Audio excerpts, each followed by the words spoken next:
Now, this is a story of a man, a dairy farmer, who came back from the dead. Doctors were all set to turn off his life support, but his family refused to give up. They demanded the hospital try high doses of vitamin C. Well, as Melanie Reid will show you, it turned into a fight. The specialists didn't believe such a treatment would work, but, well, suffice to say, the farmer is no longer on death's door, and his family claim he's living proof.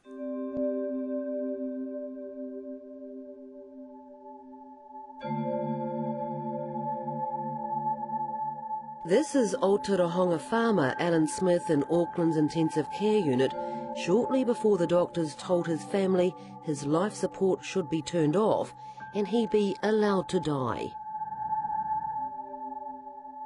And I just sort of backed up and looked at him laying there so helpless, and you know, he was my whole life. We've been together since we were both 16. On the Smiths' Aotearoa farm, Alan's wife Sonia and son Shane remember when they were told it was all over. I was, speechless. I mean, it was like, your dad's the sort of person that you could always rely on him to be there to help you, and it was like, shit.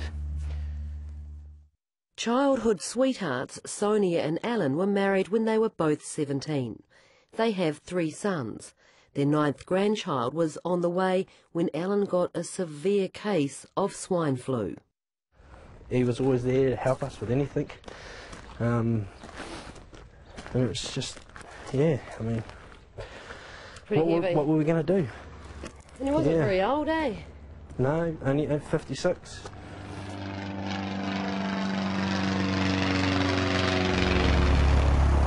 But on the other side of the house, over the back paddock, having been taken on an aerial check out of the farm, the bloke they're calling the Miracle Man.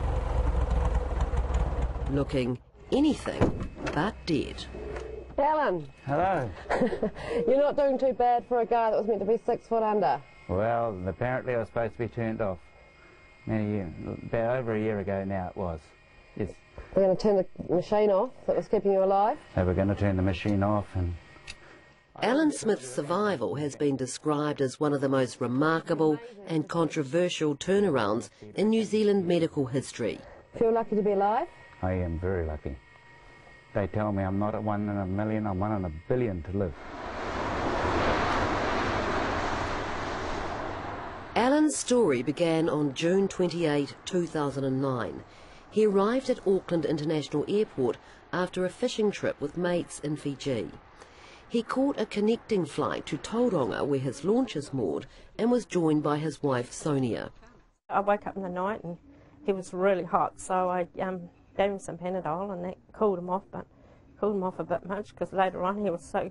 I woke up again and he was just like, he was laying there just stone cold and just laying there still as, and I thought, oh God, the first thing that came to my mind was, God, he's dead. In Tauranga Hospital, Alan was swabbed for swine flu. After 2 days, his deterioration was so dramatic, the 3 sons and 8 grandchildren arrived, warned this could be a final goodbye. Just seeing him just in an induced coma and everything like that just was horrible. I mean, yet that was the beginning. A specialist crew flew in from Auckland with a portable ECMO machine, a complex life support system which takes over the function of the lungs. All the grandkids had surrounded their papa before he was airlifted north. And they were still alive. Hi, Papa, they said. Oh, then what happened? They stood waving at him. They lined the corridor. Oh, when he was taken out? When he was taken out in the stretcher, yeah. Then they waved goodbye to the helicopter. Yeah. From the hospital? Yeah, from the hospital as they took him away. And you must have been thinking, the chances aren't good.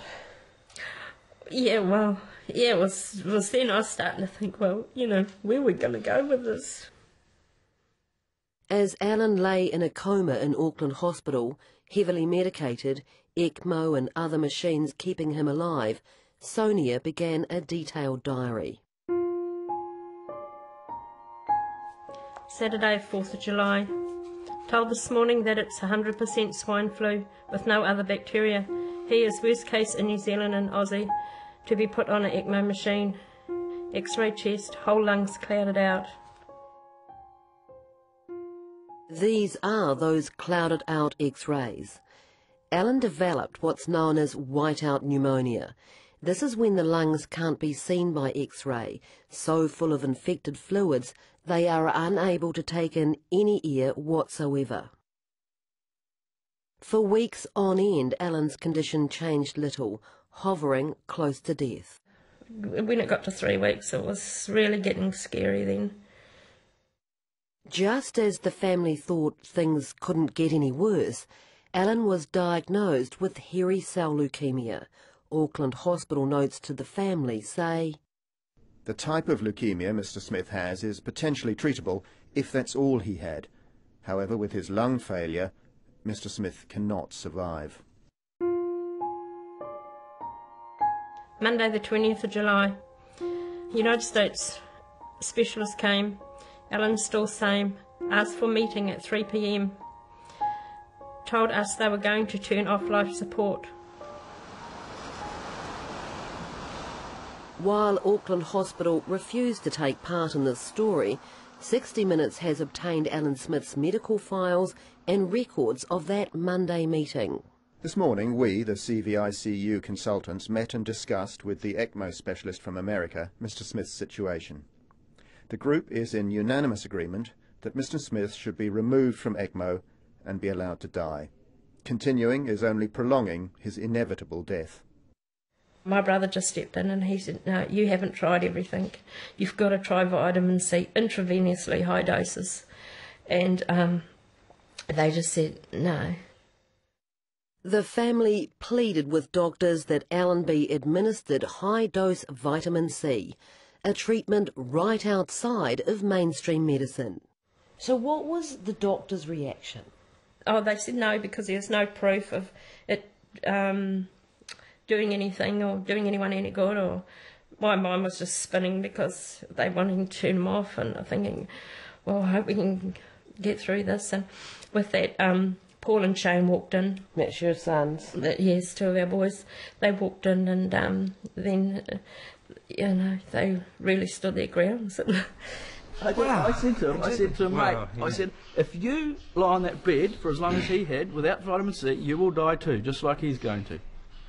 Paul and Shane and told me, they sound like giving up, just like when you got a dead cow down. I said, well, They'd given up. I said to them, just force this vitamin C in them so it actually happens. And it'd be fair to say the Smith boys, Paul, Josh and Shane, weren't backwards in coming forward. I says, what have you got to lose, mate? You give me one good reason what you guys have got to lose by trying it. I says, because it's not fair that we, all of us, should go on living our lives with the thought in the back of our minds, if only we'd pushed and tried harder, would it have saved them? They were all about to find out if they'd pushed hard enough. The next day, Tuesday, Auckland Hospital arranged another family meeting. All of intensive care unit medical staff have met again. We are all in agreement that vitamin C will be of no benefit. We all agree Mr. Smith will not survive. However, one member feels slightly uneasy that we should wait a little longer before taking Mr. Smith off ECMO. It's therefore reasonable to wait until Friday. If Mr. Smith has shown no improvement by then, he will be taken off ECMO. In the meantime, given the family's strong beliefs about vitamin C, we are willing to give this over the next 2 days.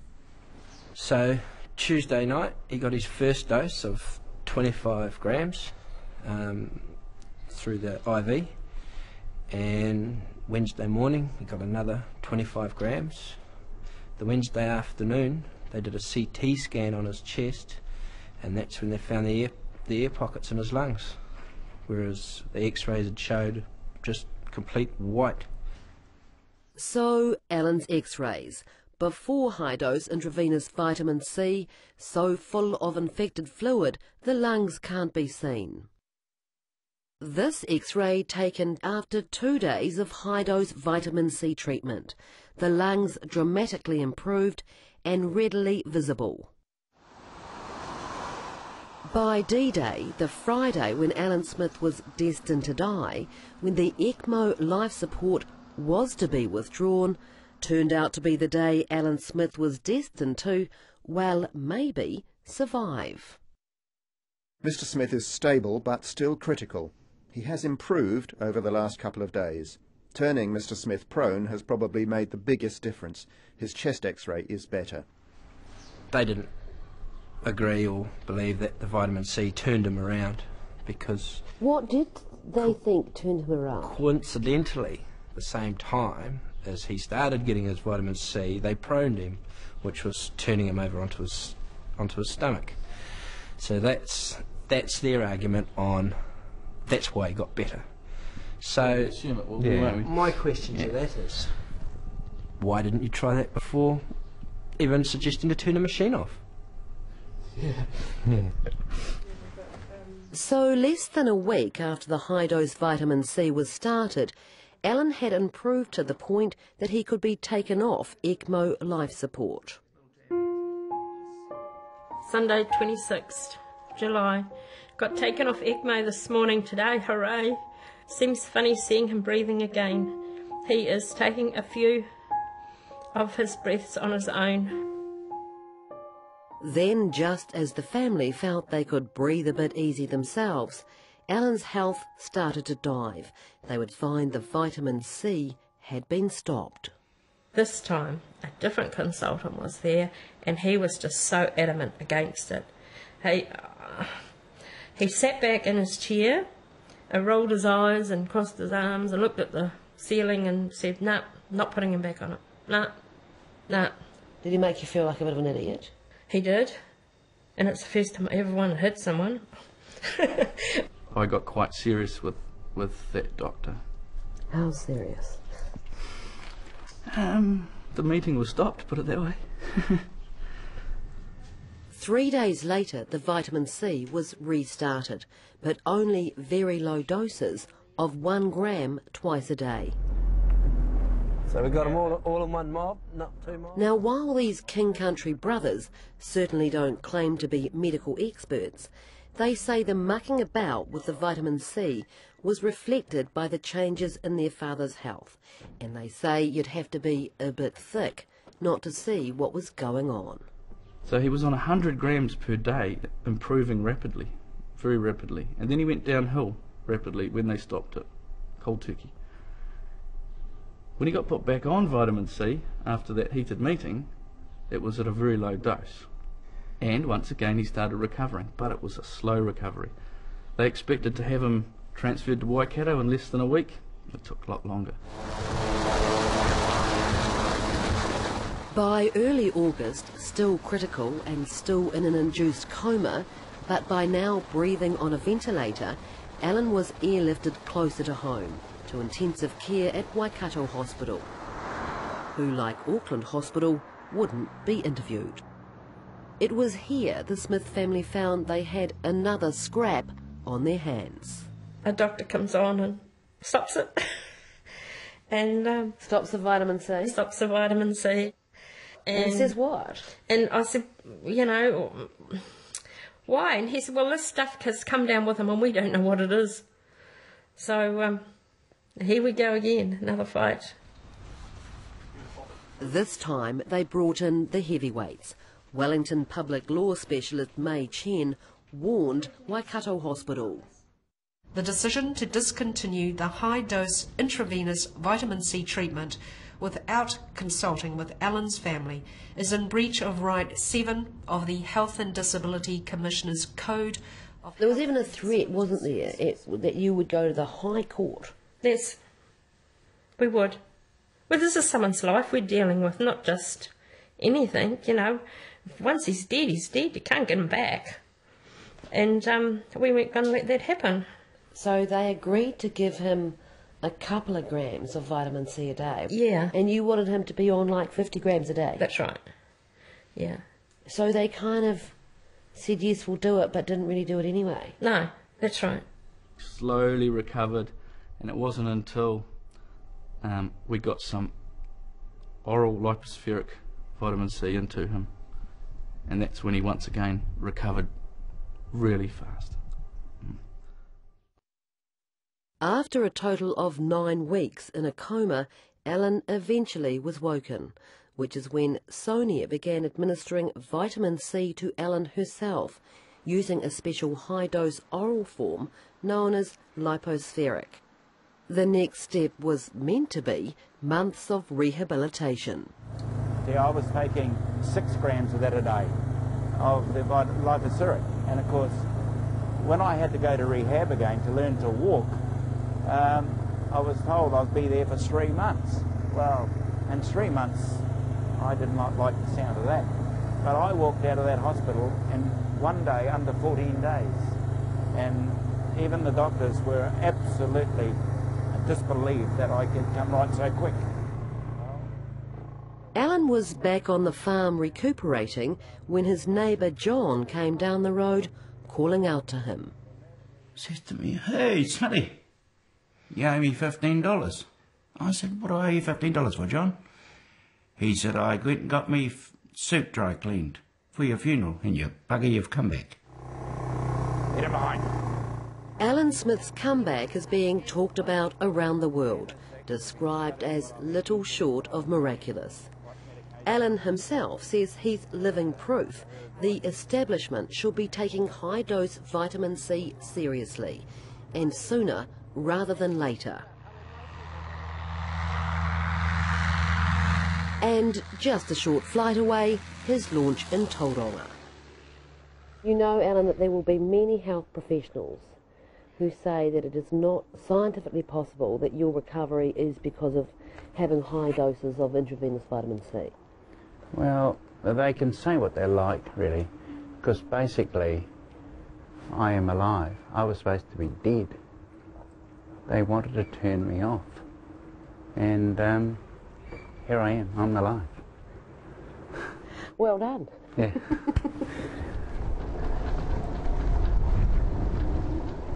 Just a note, Alan Smith no longer shows any signs of having leukemia. I've beaten the system, as to speak. And, you know, if my family had let them turn me off, I would be dead. It's not a good day to be dead today. Not a good day to be dead today. There's obviously a fish out there somewhere with my name on it. We don't catch it.